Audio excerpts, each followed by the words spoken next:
Bonjour, bonjour, bien-aimés, bonjour, bonsoir, ça dépend. Nous sommes là, au fait, pour la lecture de la parole de Dieu. Que Dieu vous bénisse, bien-aimés. Je vais juste, en tout cas, partager un peu. Nous allons lire la parole de Dieu. Que Dieu vous bénisse. Soyez richement bénis, vous qui participez en direct. Soyez richement bénis, vous qui suivez en différé. Vraiment que Dieu, dans son amour, vous bénisse abondamment. Alléluia. Merci Seigneur Jésus-Christ de Nazareth. Tu es Dieu, tu es redoutable. Alléluia. Juste dans quelques groupes et nous allons commencer ces moments de lecture biblique. Que Dieu bénisse tout un chacun. Notre Dieu est redoutable. Amen, amen. Amen, amen. Amen, amen. Amen, amen. Merci Seigneur Jésus. Amen, amen.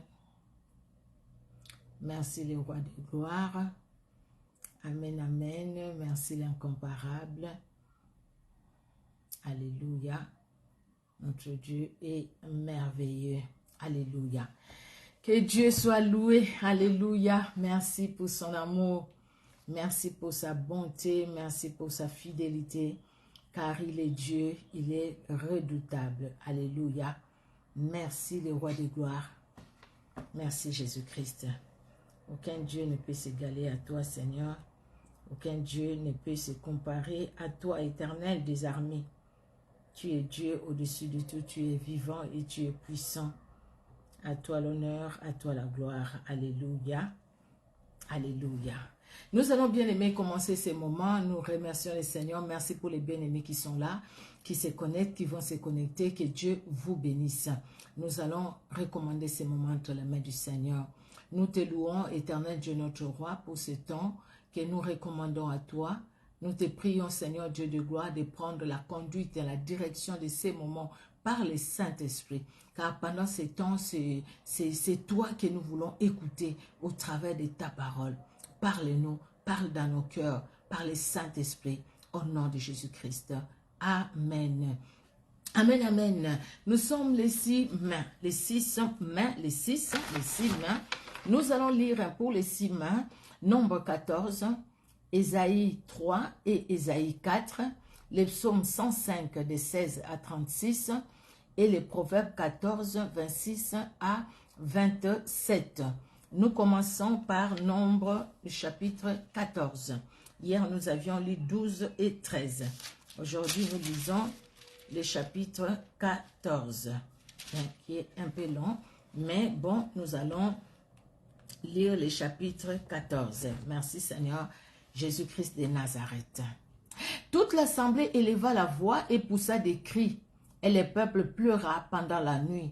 Tous les enfants d'Israël murmurèrent contre Moïse et Aaron, et toute l'assemblée leur dirent, que ne sommes-nous pas morts dans les pays d'Égypte, ou que ne sommes-nous pas morts dans ce désert?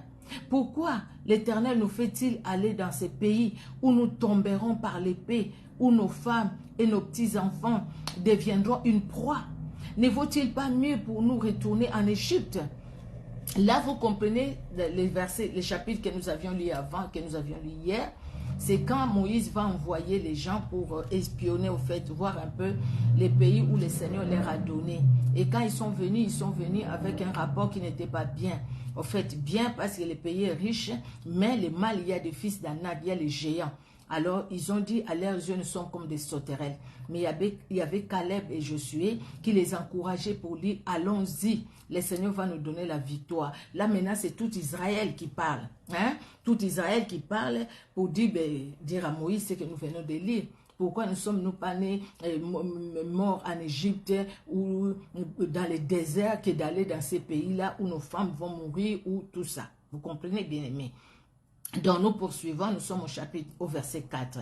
Et ils se dirent l'un à l'autre, nommons un chef et retournons en Égypte. Eh mon Dieu, c'est triste. Hein?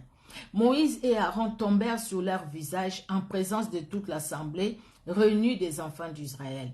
Et parmi ceux qui avaient exploré les pays, Josué fils de Nun et Caleb fils de Jephuné déchirèrent leurs vêtements et parlèrent ainsi à toute l'assemblée des enfants d'Israël. Le pays que nous avons parcouru pour l'explorer est un pays très bon, excellent. Si l'Éternel nous est favorable, il nous mènera dans ces pays et nous les donnera. C'est un pays où coule le lait et le miel.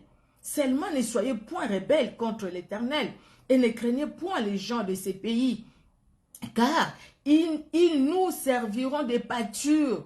Ils n'ont plus d'ombrage pour les couvrir. L'Éternel est avec nous. Ne les craignez point. Alléluia. Toute l'assemblée parlait de les lapider lorsque la gloire de l'Éternel apparut sur la tente d'assignation devant tous les enfants d'Israël. Et l'Éternel dit à Moïse, « Jusqu'à quand ce peuple me méprisera-t-il? Jusqu'à quand ne croira-t-il pas en moi, malgré tous les prodiges que j'ai faits au milieu de lui? Je le frapperai par la peste et je le détruirai, mais je ferai de toi une nation plus grande et plus puissante que lui. » Moïse dit à l'Éternel, « Les Égyptiens la prendront, et du milieu duquel tu as fait monter ces peuples par ta puissance, et ils le diront aux habitants de ces pays. Ils savaient que toi, l'Éternel, tu es au milieu de ces peuples, que tu apparais visiblement, toi, l'Éternel, que ta nuée se tient sur lui, que tu marches devant lui les jours dans une colonne de nuée et la nuit dans une colonne de feu. Si tu fais mourir ces peuples comme un seul homme, les nations qui ont entendu parler de toi diront, l'Éternel n'avait pas le pouvoir de mener ces peuples dans les pays qu'il avait juré de lui donner. C'est pour cela qu'il l'a égorgé dans le désert. Maintenant, que la puissance du Seigneur se montre dans sa grandeur, comme tu l'as déclaré en disant, l'Éternel est lent à la colère et riche en bonté. Il pardonne l'iniquité et la rébellion, mais il ne tient point les coupables pour innocents. Et il punit l'iniquité des pères sur les enfants jusqu'à la 3e et à la 4e génération. Pardonne l'iniquité de ces peuples selon la grandeur de ta miséricorde, comme tu as pardonné à ces peuples depuis l'Égypte jusqu'ici. Et l'Éternel dit, je pardonne, comme tu l'as demandé. Mais je suis vivant, et la gloire de l'Éternel remplira toute la terre. Alléluia. Tous ceux qui ont vu ma gloire et les prodiges que j'ai faits en Égypte et dans le désert, qui m'ont tenté déjà 10 fois et qui n'ont point écouté ma voix, tous ceux-là ne verront point les pays que je jurais à leur père de leur donner. Tous ceux qui m'ont méprisé ne les verront point. Et parce que mon serviteur Caleb a été animé de notre esprit et qu'il a pleinement suivi ma voie, et je le ferai entrer dans les pays où il est allé, et ses descendants les posséderont. Les Amalécites et les Cananéens habitent la vallée. Demain, tournez-vous et partez pour les déserts dans la direction de la mer Rouge. L'Éternel parla à Moïse et à Aaron et dit, « Jusqu'à quand laisserai-je cette méchante assemblée murmurer contre moi? J'ai entendu les murmures des enfants d'Israël qui murmuraient contre moi. Dis-leur, je suis vivant, dit l'Éternel. Je vous ferai ainsi que vous avez parlé à mes oreilles. Vos cadavres tomberont dans ces déserts, vous tous dont on a fait le dénombrement, en vous comptant depuis l'âge de 20 ans et au-dessus, et qui avez murmuré contre moi. Vous n'entrerez point dans les pays que j'avais juré de vous donner habiter, excepté Caleb, fils de Jephuné, et Josué, fils de Nun. Et vos petits-enfants dont vous avez dit, ils deviendront une proie, je les y ferai entrer, et ils connaîtront les pays que vous avez dédaignés. Vos cadavres à vous tomberont dans les déserts, et vos enfants paîtront 40 ans dans les déserts, et porteront la peine de vos infidélités jusqu'à ce que vos cadavres soient tous tombés dans les déserts. De même que vous avez mis 40 jours à explorer les pays, vous porterez la peine de vos iniquités 40 années, une année pour chaque jour, et vous saurez ce que c'est que d'être privé de ma présence. Moi, l'Éternel, j'ai parlé, et c'est ainsi que je traiterai cette méchante assemblée qui s'est réunie contre moi, et ils seront consumés dans ces déserts, et ils y mourront. Les hommes que Moïse avait envoyés pour explorer les pays, et qui, à leur retour, avaient fait murmurer contre lui toute l'assemblée en décriant le pays, ces hommes qui avaient décrié le pays moururent frappés d'une plaie devant l'Éternel. Josué, fils de Nun, et Caleb, fils de Jephuné, restèrent seuls vivants parmi ces hommes qui étaient allés pour explorer les pays. Moïse rapporta ces choses à tous les enfants d'Israël, et le peuple fut dans une grande désolation. Ils s'élevèrent de beau matin et montèrent au sommet de la montagne en disant, « Nous voici, nous monterons au lieu dont on a parlé l'Éternel, dont a parlé l'Éternel, car nous avons péché. » Moïse dit, « Pourquoi transgressez-vous l'ordre de l'Éternel? Cela ne réussira point. Ne montez pas, car l'Éternel n'est pas au milieu de vous. Ne vous faites pas battre par vos ennemis, car les Amalécites et les Cananéens sont là devant vous, et vous tomberez par l'épée, parce que vous vous êtes détournés de l'Éternel.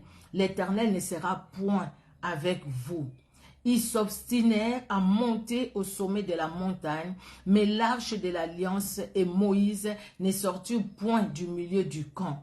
Alors descendirent les Amalécites et les Cananéens qui habitaient cette montagne. Ils les battirent et les taillèrent en pièces jusqu'à Horma. Si on n'écoute pas le Seigneur, mon Dieu, mon Dieu, mon Dieu, c'est pas facile du tout. Alors, nous allons lire Ésaïe, le chapitre 3 et Ésaïe, le chapitre 4. Ésaïe, chapitre 3.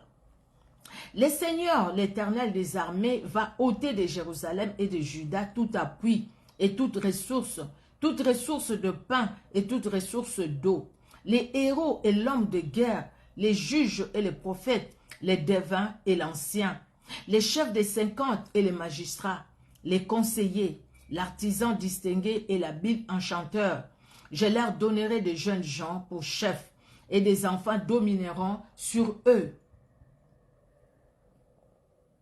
Il y aura réciprocité d'oppression parmi les peuples. L'un opprimera l'autre, chacun son prochain. Les jeunes hommes attaquera les vieillards, et l'homme de rien, c'est lui qui est honoré. On ira jusqu'à saisir son frère dans la maison paternelle. Tu as un habit, sois notre chef. Prends ses ruines sous ta main. Ces jours-là même, il répondra, je ne saurais être un médecin, et dans ma maison, il n'y a ni pain, ni vêtements. Ne m'établissez pas chef du peuple.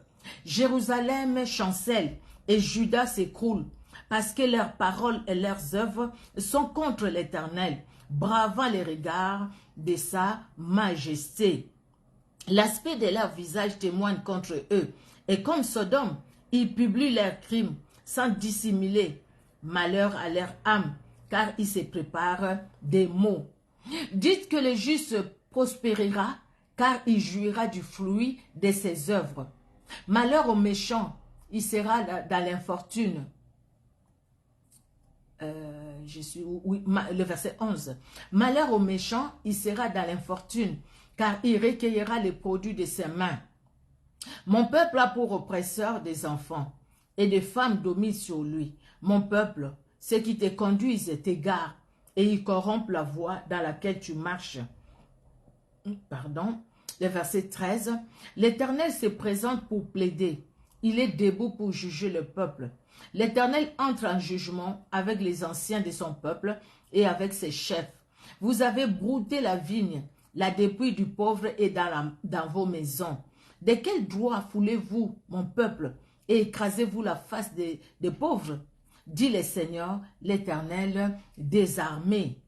L'Éternel dit, parce que les filles des Sion sont orgueilleuses, et qu'elles marchent les coups tendus et les regards effrontés, parce qu'elles vont à petits pas et qu'elles font résonner les boucles de leurs pieds, le Seigneur rendra chauve les sommets de la tête des filles de Sion, l'Éternel découvrira leur nudité. En ces jours, le Seigneur ôtera les boucles qui servent d'ornement à leurs pieds et les filets et les croissants, les pendants d'oreilles, les bracelets et les voiles, les diadèmes, les chaînettes des pieds et les ceintures, les boîtes des senteurs et les amulettes, les bagues et les anneaux du nez, les vêtements précieux et les larges tuniques, les manteaux et les jubessières, les miroirs et les chemises fines, les turbans et les surtout légers. Les 24. Au lieu du parfum, il y aura de l'infection. Au lieu des ceintures, une corde. Au lieu de cheveux bouclés, une tête chauve. Au lieu d'un large manteau, un sac étroit. Une marque flétrissante au lieu de beauté. Tes hommes tomberont sous les glaives et tes héros dans les combats.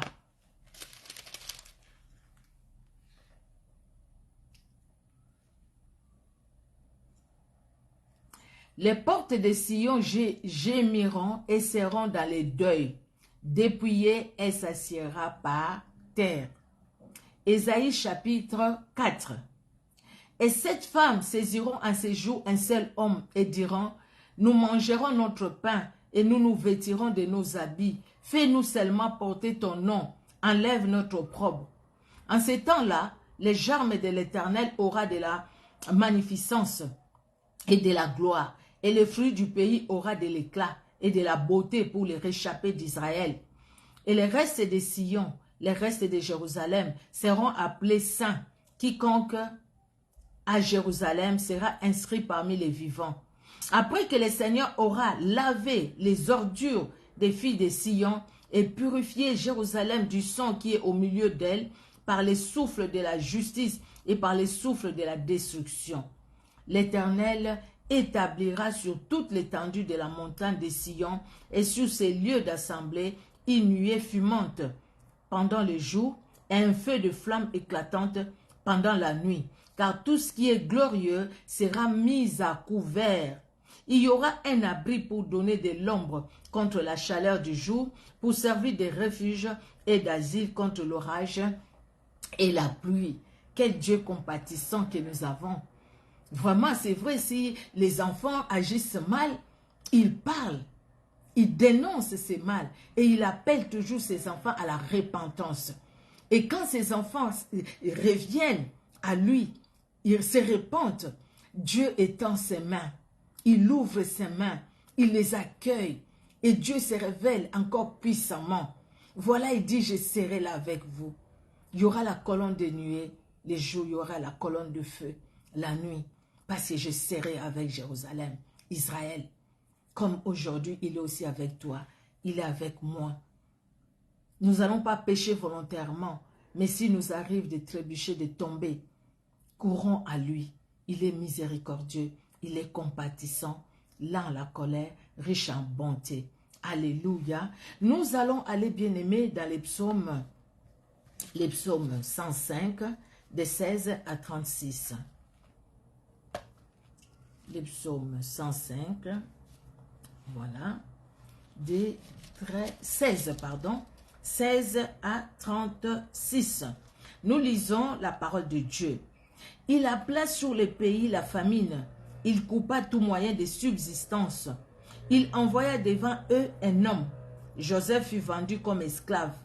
On serra ses pieds dans des liens, on les mit au fer. Jusqu'au temps où arriva ce qu'il avait annoncé et où la parole de l'Éternel l'éprouva. Le roi fit ôter ses liens, les dominateurs de peuple les délivra. Il établit Seigneur sur sa maison et gouverneur de tous ses biens, afin qu'il puisse à son gré enchaîner ses princes et qu'il enseigne la sagesse à ses anciens. Alors Israël vint en Égypte et Jacob séjourna dans le pays des Cham. Il rendit son peuple très fécond et plus puissant que ses adversaires. Il changea leur cœur au point qu'ils haïrent son peuple et qu'ils traitèrent ses serviteurs avec perfidie. Il envoya Moïse son serviteur et Aaron qu'il avait choisi. Il accomplit par son pouvoir des prodiges au milieu d'eux. Il fit des miracles dans les pays des Cham. Il envoya des ténèbres et amena l'obscurité, et ils ne furent pas rebelles à sa parole. Il changea leur eau en sang et fit périr leurs poissons. Les pays fourmilla de grenouilles jusque dans les chambres de leur roi. Il dit et parurent de mouches venimeuses, les poux sur tout leur territoire. Jusqu'à 36. Il leur donna pour pluie de la grêle, des flammes de feu dans leur pays.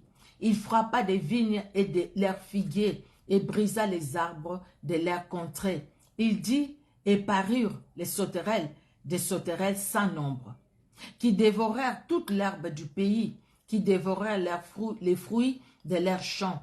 Il frappa tous les premiers-nés dans leur pays, toutes les prémices de leur force. Voilà jusqu'au verset 36. Nous allons finir, bien aimés, ces moments de lecture biblique. Nous allons lire, oui, j'étais 105, j'étais bien, Proverbe 14. Proverbe 14, 26 et 27.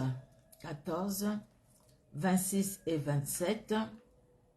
La Bible nous dit, « Celui qui craint l'Éternel possède un appui ferme, et ses enfants ont un refuge auprès de lui. » La crainte de l'Éternel est une source de vie pour détourner des pièges de la mort. Alléluia, une parole profonde.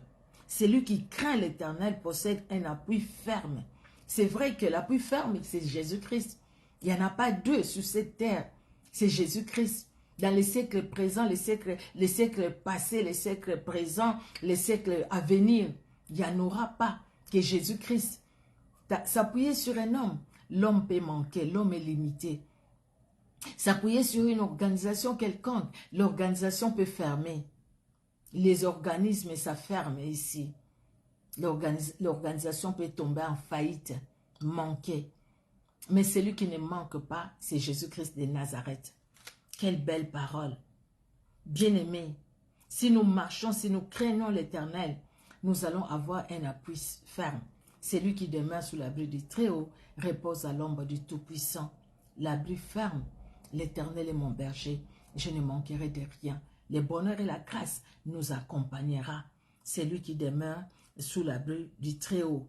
C'est lui qui craint l'Éternel. C'est lui qui craint l'Éternel. C'est celui qui demeure sous l'abri du Très-Haut. C'est lui qui craint l'Éternel, bien-aimé. C'est lui qui marche dans la crainte de l'Éternel. Il possède l'appui la plus ferme. Et ses enfants ont un refuge auprès de lui. Alléluia. C'est celui qui nous garde nous et qui garde aussi chaque membre de nos familles. Comptons sur l'Éternel, comptons sur Jésus-Christ. C'est l'appui la plus sûre, les plus sûrs que nous avons sur cette terre. Le verset 27 nous dit, la crainte de l'Éternel est une source de vie pour détourner des pièges de la mort. La vie, nous l'avons en Jésus-Christ. La vraie vie, bien-aimés, c'est la crainte de l'Éternel qui est la source de la vie.